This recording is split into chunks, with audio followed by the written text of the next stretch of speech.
Isaías, el capítulo 6 en el Antiguo Testamento. Y dice así la palabra de nuestro Señor. En el año que murió el rey Usías, vi yo al Señor sentado sobre un trono alto y sublime, y sus faldas llenaban el templo. Por encima de él había serafines. Cada uno tenía 6 alas, con 2 cubrían sus rostros, con 2 cubrían sus pies y con 2 volaban. El uno al otro daba voces diciendo: Santo, Santo, Santo, Jehová de los ejércitos, toda la tierra está llena de su gloria. Voy a leer hasta ahí para comenzar y después voy a leer otros varios versículos. Adoremos al Señor. Ahí donde está, vamos a pedir un espíritu de santificación, de purificación, que el Espíritu de Dios nos santifique en este momento, santifique nuestros oídos, nuestra mente, nuestro corazón, para dar lugar a la unción de su presencia. Ayúdame a orar ahí donde está. Dios de la gloria, en este momento yo pido, Señor, por un espíritu de santificación, Señor. Padre mío, tú eres santo y nosotros inmundos. Padre, te pido, Señor, santifícanos, santifica a tu siervo, Señor, para hablar tu palabra. Santifica a tu pueblo para oír el mensaje, Dios mío. Santifica nuestros corazones, Dios mío. Señor, tú eres un Dios santo, requieres una iglesia santa, y es por eso, Señor, que clamo por santificación en este mismo momento. Dios mío, háblanos, Señor, como solamente tú sabes hacerlo, en el nombre poderoso de Jesús. Amén, amén, amén, amén. Puede tomarse lugar si se colocó de pie por la palabra del Señor.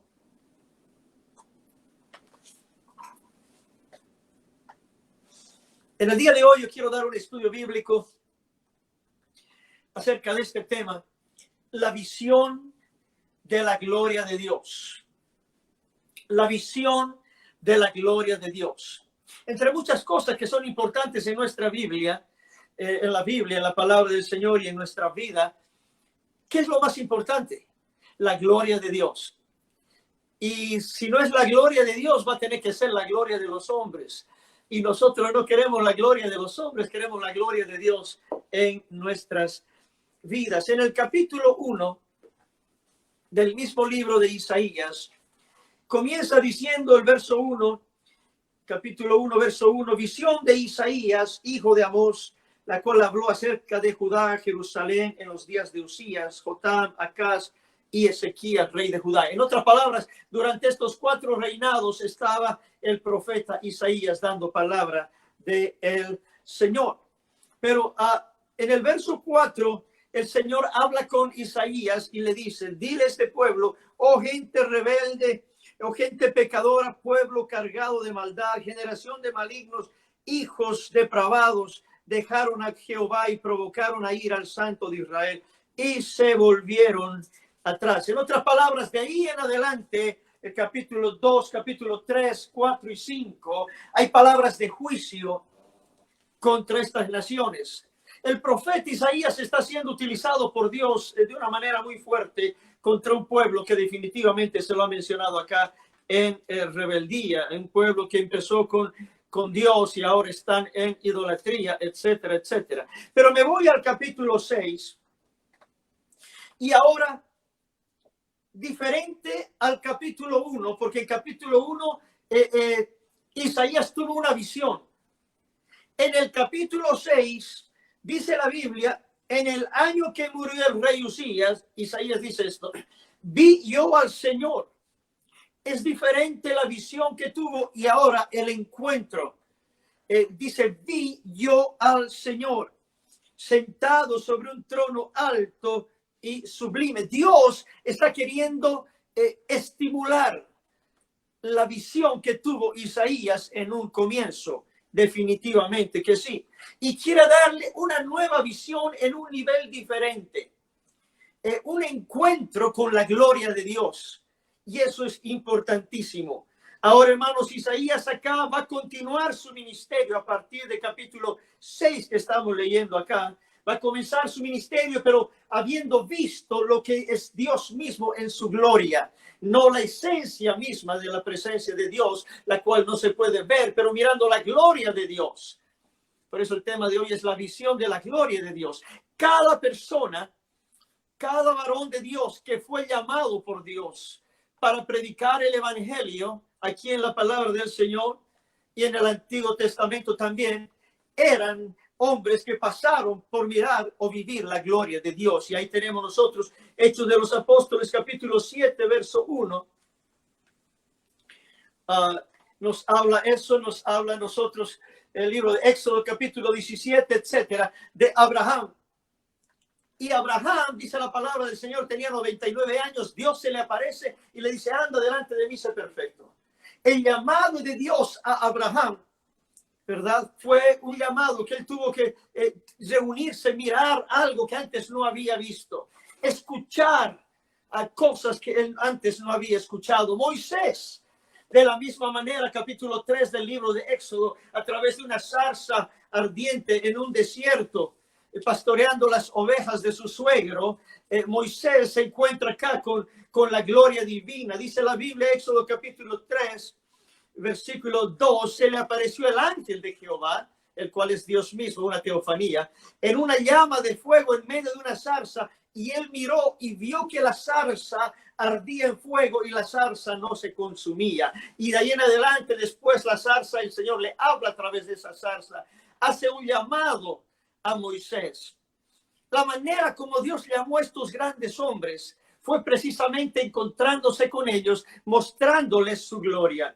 El libro de Jeremías capítulo 1 versículos 4 y 5 nos habla del llamado de Jeremías. Dice la Biblia: vino palabra de Jehová a mí diciendo: antes que te formase en el vientre te conocí. Es que Dios habla con este profeta y le dice: mira, yo te conocí antes de que siquiera hayas sido formado. En el vientre de tu madre yo ya te conocía. Antes que nacieses yo ya te santifiqué y te di por profeta a las naciones. En otras palabras, el llamado de Dios es claro, es directo, pero también involucra su presencia, involucra su gloria. El llamado de Ezequiel en el capítulo 3, voy a leer verso 22, dice: vino allí la mano de Jehová sobre mí y me dijo: levántate y sal al campo y hablaré contigo. Y me levanté y salí al campo, dice Ezequiel, y he aquí que allí estaba la gloria de Jehová, como la gloria que había visto junto al río Quebar, y me postré sobre mi rostro. Entonces, dice la Biblia, entró el Espíritu en mí y me afirmó sobre mis pies y me habló y me dijo: entra y enciérrate dentro de tu casa. Y Dios comienza a hablar con el profeta Ezequiel. Estoy mencionando esto, hermano, porque para tener la visión de la gloria de Dios, tenemos que entender cómo es que actúa Dios. Para ser un llamado de Dios, mucha gente dice: pastor, ¿cómo sé si yo soy llamado y para qué soy llamado? No hay persona llamada a no ser que haya tenido un encuentro con Dios. Porque Dios no llama a través de una circunstancia, a través de alguien o de algo. Dios mismo va a usar, amén, su gloria, su presencia, y va a empezar a incomodar el corazón del hombre. Y la gloria del Señor va a empezar a llenarnos. Amén. Y eso es lo que dice la Biblia. Juan, el amado, en el libro de Apocalipsis, nos habla de su llamado. Capítulo 1 de Apocalipsis, versos 9 al 11. Dice: yo, Juan, vuestro hermano y copartícipe vuestro en la tribulación, en el reino y en la paciencia de Jesucristo, estaba en la isla llamada Patmos. Y dice la Biblia: por causa de la palabra del Señor y del testimonio de Jesucristo, yo estaba en el Espíritu en el día del Señor. Okay. Y oí detrás de mí como una gran voz, como de trompeta, dice la Biblia, y Dios comienza a hablar con este hombre. Juan dice aquí cosas importantes: yo soy hermano vuestro, copartícipe en la tribulación, reino y paciencia de Jesucristo. Entonces, el llamado estaba consistiendo acá. Dios va a mostrar su gloria, como le mostró a Juan, le mostró las cosas que iban a ocurrir. Y en el verso 11, el Señor le habla y le dice: yo soy el alfa y el omega, el primero y el último. Escribe en un libro lo que ves y envíalo a las 7 iglesias que están en Asia. Dios no va a mandar sin dar revelación de quién es Él. Dios no va a mandar sin la gloria que acompañe al hombre. Y esto es importante. Ahora es una muestra, hermano, que nosotros tenemos que tener conocimiento de Dios. Eso es muy cierto. Pero tenemos también que estar en comunión íntima con Dios. Una cosa es asistir a una iglesia. Otra cosa es tener comunión con Dios. Comunión con Dios no es en la iglesia solamente, es en cualquier lugar donde nosotros vayamos. Comunión íntima con Dios. Tenemos que tener sujeción a Dios y sujeción a la palabra del Señor y sujeción al Espíritu de Dios. Entonces la palabra nos muestra a nosotros acá, hermanos, comenzando en el libro de Isaías, que la visión fue el año que murió el rey Usías. El rey Usías murió de lepra. Y después de él se veía que venían situaciones difíciles para Israel, porque hasta ese tiempo Israel, aunque estaba en pecado y todo eso, estaban en bonanza. Pero se veía que algo terrible venía inmediatamente después de este reino. Entonces la gente estaba preocupada. Pero acá el Señor le habla a Isaías, ¿verdad? Isaías ahora no tiene que preocuparse porque murió el rey Usías. Porque el Señor le está mostrando en este lugar, amén, que hay días difíciles que vienen, pero él está viendo a un rey que no muere.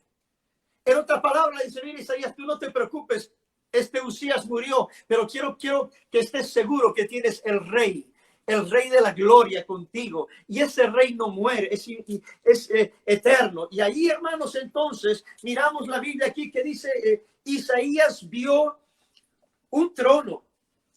Dice, vio al Señor sentado sobre un trono. Había un solo trono, lógicamente.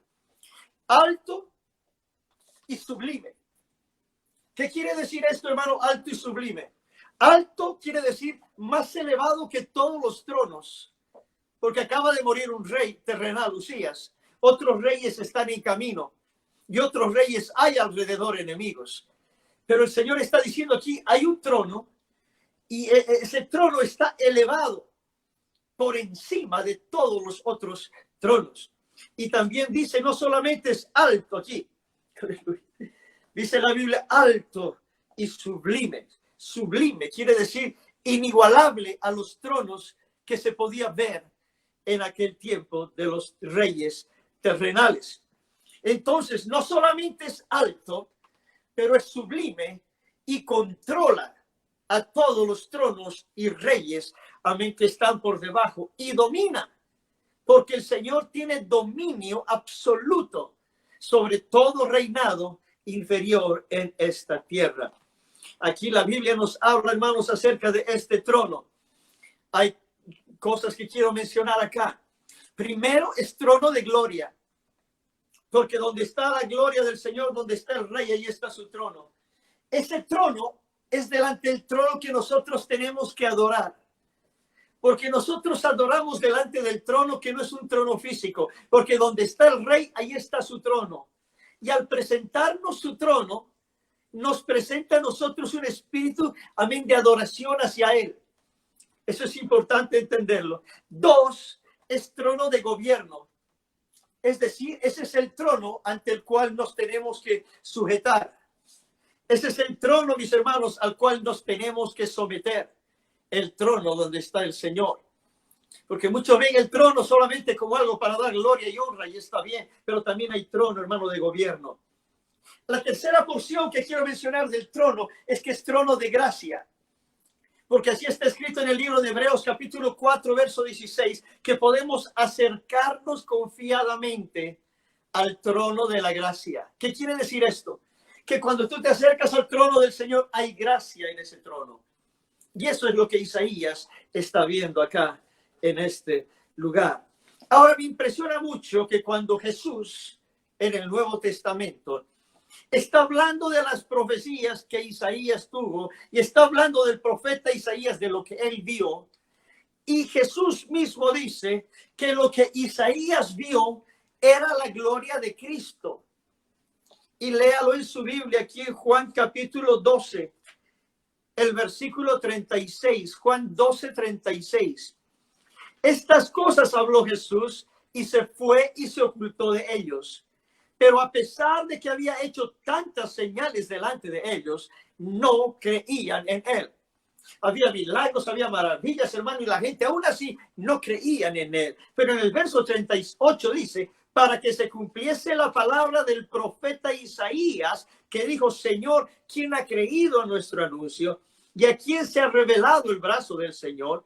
Por esto no podían creer, porque también dijo Isaías, cegó los ojos de ellos y endureció su corazón para que no vean con los ojos y entiendan con el corazón y se conviertan y yo los sane. Verso 41, preste atención.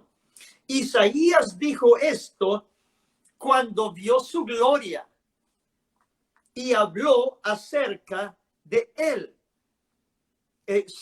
Si va al principio de lo que hemos leído, está hablando de Jesús, que no creían en Jesús, aunque él había hecho milagros y maravillas. Y aquí está diciendo ahora que Isaías vio su gloria y habló de él. Con todo, dice el verso 42, aún de los gobernantes, muchos creyeron en él, pero a causa de los fariseos no lo confesaban para no ser expulsados de la sinagoga, porque amaban más la gloria de los hombres que la gloria de Dios. Entonces el asunto entero, hermano, está en la gloria. Esta gente, algunos creyeron, pero no quisieron abiertamente decirlo. Tenían miedo de los fariseos, era un grupo celoso muy fuerte en aquel tiempo. Y prefirieron ocultarlo porque amaban más la gloria de los hombres, lo que podían recibir de los hombres, y no la gloria de Dios. Ahora en Isaías capítulo 6, verso 1, volviendo ahí, dice, y sus faldas llenaban el templo. Aquí el texto hebreo original sugiere que esta era la parte inferior de sus vestiduras que llenaban el templo. Eso dice el texto hebreo original, que eran las vestiduras que llenaban completamente el templo. Esto habla de la santificación, de la santidad del Señor. Como el Señor no deja nada descubierto, sino que cubrió absolutamente todo el templo. Y ahora esto nos muestra, nosotros somos el templo. Y el templo, aquí como está en la escritura, debe ser cubierto completamente.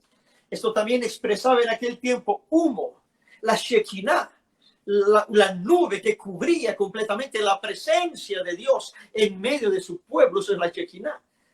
Y eso, hermano mío, representa, amén, que Dios estaba ahí, pero cubriendo completamente y protegiendo todo ese templo. Ahora recordemos, hermanos, que Isaías no era sacerdote. Entonces él no podía entrar al templo y tener en el templo sacrificios, etcétera. No era sacerdote. Fue llamado para ser profeta. Okay. Entonces seguramente Isaías estaba en el patio de los sacerdotes, en el patio de los israelitas afuera. Okay. Y donde estaban rodeados de los sacerdotes. Y entonces aquí en el capítulo 6, versículo 2 dice, y por encima de él, del trono, había serafines. Cada uno tenía 6 alas. Con 2 cubrían sus rostros, con 2 cubrían sus pies y con 2 volaban. Quiero explicar un poco esto que es importantísimo. Los serafines son ángeles. Ángeles en un lugar de poder, de autoridad. Y ángeles protectores, ángeles importantísimos, por supuesto. El significado de la palabra serafín quiere decir ardiente. Esos son los ángeles ardientes, ¿ok? Por la gloria y la presencia de Dios, donde ellos están caminando, ellos están ardiendo permanentemente por la gloria del Señor. Amén. Ahora dice la Biblia, aquí lo he leído, tenían 6 alas, 4 alas eran para cubrirse. Dice aquí la escritura, mis hermanos, con 2 cubrían sus rostros. Esto era señal de reverencia. ¿Para qué? Para no mirar la misma gloria de Dios. Por respeto al Señor. Y están ellos cubriéndose con 2 alas sus rostros. Dice la Biblia que con 2 alas están cubriendo sus pies. Esto es señal de modestia. Porque tienen que cubrirse allá para no dejar nada, completamente nada descubierto. Amén. Para no descubrir el cuerpo de ellos, metafóricamente hablando. Y con 2 alas, acá dice, eran para volar. Es decir, Dios los envía y ellos salen rápidamente a hacer la voluntad de Dios. ¿Qué significa todo esto acá? Reverencia, humildad y modestia. Son 3 puntos, hermano, acá lecciones que los serafines nos enseñan a cómo podemos ser nosotros verdaderos adoradores de Dios. Necesitamos reverencia ante el Señor y por eso los ángeles se cubrían. Humildad, porque ninguna persona en arrogancia puede acercarse a la presencia de Dios. Y modestia, por eso se cubren los pies hasta el suelo, porque hay que ser modestos. Muchas personas tienen un concepto de modestia de acuerdo a las modas de este mundo, pero esto es modestia cuando los ángeles se cubren completamente de los ojos y se cubren hasta los pies. Ahora Isaías capítulo 6 verso 3 dice: y el uno al otro daban voces diciendo: Santo, Santo, Santo, Jehová de los ejércitos, toda la tierra está llena de su gloria. Importante notar aquí, hermanos, que dice la Biblia, el uno al otro daba voces. Esto da la apariencia de que no están todos al mismo tiempo, sino se están turnando en forma antifonal. Unos decían y los otros decían y así sucesivamente. ¿Okay? Y una de las cosas que también quiero observar acá, que no hay referencias en la escritura donde se diga que los ángeles están cantando. Si usted mira bien, pues muchas veces nosotros decimos eso. Un día vamos a ir a la presencia de Dios y vamos a cantar con los ángeles. Pero honestamente no hay escritura con ángeles cantando. Sencillamente los ángeles daban voces. Y ahí voy a leer otros versículos poco más adelante. El cántico es para nosotros, para la iglesia y los israelitas del Antiguo Testamento. En Apocalipsis capítulo 4 y el versículo 8 dice la palabra del Señor: y los 4 seres vivientes tenían cada uno 6 alas, y alrededor y por dentro estaban llenos de ojos, y no cesaban día y noche de decir: Santo, Santo, Santo es el Señor Todopoderoso, el Señor Dios Todopoderoso, el que era, el que es y el que ha de venir. Está hablando del Señor Jesucristo. Él es el que era, el que es y el que ha de venir. Todos saben que el que ha de venir es Jesucristo. Esto está hablando del Señor Jesucristo. A Él están diciendo estos ángeles: Santo, Santo, Santo es el Señor Dios Todopoderoso. ¿Por qué? Porque Jesús es el mismo Señor Dios Todopoderoso del Antiguo Testamento. Y aquí el verso 9 dice: y siempre que aquellos seres vivientes dan gloria y honra y acción de gracias al que está sentado en el trono, al que vive por los siglos de los siglos, los 24 ancianos se postran delante del que está sentado delante del trono y adoran al que vive por los siglos de los siglos, y echan sus coronas delante del trono, diciendo: Señor, digno eres de recibir la gloria, la honra y el poder, porque tú creaste todas las cosas y por tu voluntad existen y fueron creadas. Entonces, hermano, los ángeles están dando la gloria, gloria, gloria, gloria, gloria al Señor, gloria, honra y poder al que vive por los siglos, al que es, al que era y al que ha de venir, el Señor Jesucristo. Ahora es importante notar, y una vez más lo digo, una y otra vez, los ángeles ensalzan la santidad de Dios. Eso es todo el tiempo: santo, santo, santo. La santidad de Dios es una enseñanza permanente para nosotros. Sin santidad nadie verá al Señor. Está escrito en Hebreos 12:14. Santidad, hermanos, es importante entender porque Dios es santo. Nosotros tenemos que reconocer que Él es santo, tenemos que exaltar su santidad y tenemos que vivir en santidad. ¿Por qué? Porque la lógica está ahí. Dios es santo, ¿ok? Y en el versículo 3 que hemos leído, santo, santo, santo, no significa santo Padre, santo Hijo, santo Espíritu Santo, ¿ok? Como dicen algunos, significa que Dios es santo, y esto en el hebreo original es un superlativo. No es una muestra de 3 personas en una deidad, es un superlativo. Y dice la Biblia aquí: toda la tierra está llena de su gloria. Quiere decir, está llena de su soberanía. El Señor toma control de toda la tierra. En el versículo 4 dice: y los quiciales de las puertas se estremecieron con la voz del que clamaba, y la casa se llenó de humo. ¿Cuáles son los quiciales de la puerta? Son las maderas que sujetan a la puerta. Esos son los quiciales. Eso se movió, se sacudió, dice la palabra del Señor acá. Se estremecieron y la casa se llenó de humo. ¿Okay? Es la respuesta a la alabanza. Cuando están diciendo santo, santo, santo, santo y glorificando al Señor, entonces eso mueve, hermanos. Y movió los quiciales de las puertas. Y nosotros cuando alabamos y le adoramos y le exaltamos, eso mueve, mi hermano, el lugar donde estamos, porque Dios empieza a llenarnos de su gloria y empieza a darnos una visión de la gloria divina del Señor. En el verso 5, entonces, Isaías dice, entonces dije, ay de mí que soy muerto, porque siendo hombre inmundo de labios y habitando en medio de pueblo que tiene labios inmundos, han visto mis ojos al Rey, Jehová de los ejércitos. Ante tal santidad y ante la gloria de Dios, hermano, Isaías sintió el peso de su pecado. Y ahí dijo, ay de mí. Isaías temió morir porque sabía que Dios no tolera la inmundicia de su pueblo. Y entonces tuvo temor.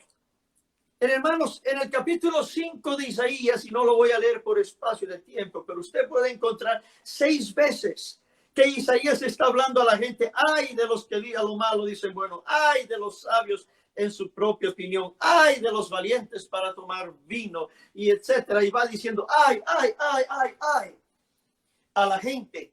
Pero cuando Isaías está en la misma presencia, en la misma gloria de Dios, él ya no está diciendo a la gente, ay, sino que ahora cambia su pensamiento. Dice, ay de mí. Mire la diferencia de lo que hay en Isaías. Dice, ay de mí que soy muerto. ¿Por qué dice soy muerto? Él sabía su pecado. Dice, estoy muerto porque estoy en la presencia del Dios Santo. Ay de mí, dice la palabra del Señor acá. Y eso cambia. Y en el versículo 6 dice, voló hacia mí uno de los serafines y teniendo en su mano un carbón encendido, tomado del altar con unas tenazas. Y dice la escritura, tocando con él sobre mi boca, dijo, he aquí que esto tocó tus labios y es quitada tu culpa y limpio tu pecado. Dios limpió los labios del profeta para que él vaya a desempeñar su función profética. Tiene que haber una limpieza. Y nosotros somos limpios por la sangre del Cordero de Dios cuando fuimos bautizados en el nombre de Jesús. Entonces tenemos que nosotros aceptar que esa limpieza, hermano, debe permanecer en santificación en nosotros. El carbón donde se sacó, hermano, para poner en sus labios, era el lugar del sacrificio donde se expiaban pecados. Amén. Y ahí, hermano, de ahí sacó este carbón. Y el verso 8 dice, y después oí la voz del Señor que decía, ¿a quién enviaré y quién irá por nosotros? Óigame bien, hermano, para que haya llegado al versículo 8, que el Señor diga, ¿a quién yo puedo enviar? Primeramente, el Señor tuvo que haber pasado por esa purificación, esa visión de la gloria, mirar los ángeles, los serafines allá exaltando al Señor, haber sido tocado el carbón encendido en su boca. Amén. Y después recién oyó la voz del Señor. ¿A quién enviaré? Obreros no son enviados a no ser por purificación. Obreros no son enviados a no ser bajo la unción y la aprobación de la gloria de Dios. Por eso la Escritura diría, por sus frutos los conoceréis. A nadie se le permite ir en el nombre del Señor a no ser a los que Dios mismo envía. Y entonces, hermano, Dios recién le da palabra a Isaías. Cuando dice Isaías, envíame a mí, heme aquí, Señor, envíame a mí. Entonces el Señor dijo, anda y dile a este pueblo. Una vez que el profeta se rinde, entonces está lleno de la gloria. Entonces el Señor dice, anda y dile al pueblo. Si usted puede leer en casa, 1 Samuel capítulo 4, no lo voy a leer, pero nos habla de una historia donde Israel perdió más de 30,000 hombres. ¿Por qué? Si Dios estaba protegiendo a Israel, ¿qué pasó? Y dice la Biblia, hermano, porque fue que la presencia de Dios se apartó de ellos. Y ahí hay una historia tremenda, hermanos, que usted puede ver. donde un niño nacido es llamado Icabod, que quiere decir la gloria del Señor fue traspuesta. ¿Por qué? Porque este pueblo, hermano, había dejado que el arca fuese capturada y, hermano, perdieron el arca, perdieron la gloria. Entonces, hermano mío, por estas pérdidas, que fueron las pérdidas más grandes, tuvieron la peor derrota de su vida. Si perdemos el arca, que es la palabra, y si perdemos su gloria, que es su presencia, estamos completamente perdidos. Pero, hermano, agarrámonos de la gloria, de la palabra del Señor, exaltemos al Señor en todo tiempo, hermano, amén, y Dios va a ser exaltado. La gloria de Dios, oiga bien, siempre va acompañado de su palabra, siempre. Cosas que yo quiero terminar aquí diciendo esto. ¿Cómo saber si estás en la gloria de Dios? Lo primero, como he leído acá, Isaías sintió temor. Ay de mí, estoy muerto. Cuando una persona está bajo la gloria de Dios, temor de Dios viene. Cuando el hombre ya no tiene temor de Dios, ya no hay nada, todo se perdió. Pero cuando hay temor a Dios, hermano mío, entonces todavía se puede tener esperanza. Y la gloria de Dios trae eso, se despierta el temor de Dios. La segunda cosa que se despierta en el hombre es la adoración. No las canciones, la adoración, el adorar a Dios. Puede ser con música, sin música, el adorarle. Como los serafines acá, adorarle por lo que Él es. ¿Por qué uno le adora al Señor, hermano mío? Por la gloria que Él tiene. Amén. Y eso es que estamos viviendo bajo la gloria. La tercera cosa, se sujetan. Porque los ángeles se sujetaron, Isaías se sujetó. He hablado de Abraham, he hablado de Moisés, hermano, de los profetas en el Antiguo Testamento, en el Nuevo Testamento de Juan, etcétera. Se sujetaron al Espíritu. Y otro punto más, se humillaron. Humillación delante del Señor significa exaltación en su tiempo. Exaltación ahora significa humillación en poco tiempo. Por eso nosotros, hermanos, exaltamos al Señor. Porque a su tiempo Él nos va a exaltar. Amén. Y nosotros, hermanos, no estamos buscando ser exaltados ahora, sino que Él sea exaltado, Él sea glorificado, Él sea honrado. Amén. Y si usted, hermano, que está escuchando este mensaje, hizo algo malo en su vida, cualquier situación que esté pasando, si cometió un pecado horrible, decisiones terribles, etcétera, usted en vez de correr de la gloria de Dios, tiene que correr hacia la gloria de Dios. Porque en la gloria de Dios hay esperanza, hermano mío. Y como Isaías vamos a sentir ese terror por el pecado. ¡Ay de mí, que soy muerto! Y en vez de empezar a criticar, ¡ay de aquel, ay de aquel! ¡Ay de mí, que soy muerto! ¡Ay de mí, que soy culpable! ¡Ay de mí, que soy inmundo y que vivo en medio de un pueblo que tiene labios inmundos! Y la gloria del Señor, hermanos, se va a reflejar en nuestras casas, en nuestros hogares, en nuestras familias, en nuestras vidas. Y acuérdese, la gloria siempre, siempre va acompañada de su palabra. Porque su palabra es espíritu, es verdad y es vida. Y su gloria es su misma presencia. Póngase de pie ahí donde está. Aleluya. Y ahí, como el profeta Isaías, podemos nosotros acercarnos al trono mismo. Lo he mencionado, el trono de la gracia. El trono donde hay oportuno socorro. Gloria al Señor. El trono, mis hermanos. Amén. Donde respetamos, donde reverenciamos, donde nos humillamos. Pero el trono donde encontramos confianza, seguridad, fuerza. La misma presencia del Señor. ¿Por qué no cae ahí donde está usted, hermano? En la presencia del Dios vivo. Señor Dios de la gloria, te damos gracias, Dios mío. Gracias, Señor, porque así como el profeta Isaías, Señor, queremos en este momento, Dios mío, reconocerte que tú eres el alto y tú eres el sublime. Tus faldas están llenando el templo, Señor, significado que tu presencia está en todo lugar cubriéndonos, Dios mío. Padre, te pido en el nombre poderoso de Jesús en este momento. Dios mío, así como estamos aquí, Señor, en nuestros hogares, todavía en cuarentena, Señor. Pero que la gloria tuya, Señor, no se separe de nuestros hogares, nuestras familias, de nuestros matrimonios, de nuestros hijos.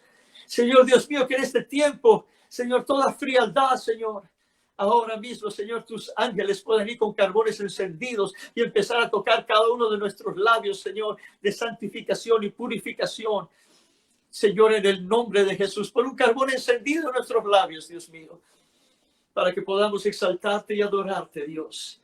Gracias te damos, Dios mío. Ahí donde está mi hermano, mi hermana, levante sus manos, adore al Señor, glorifique al Rey de la Gloria.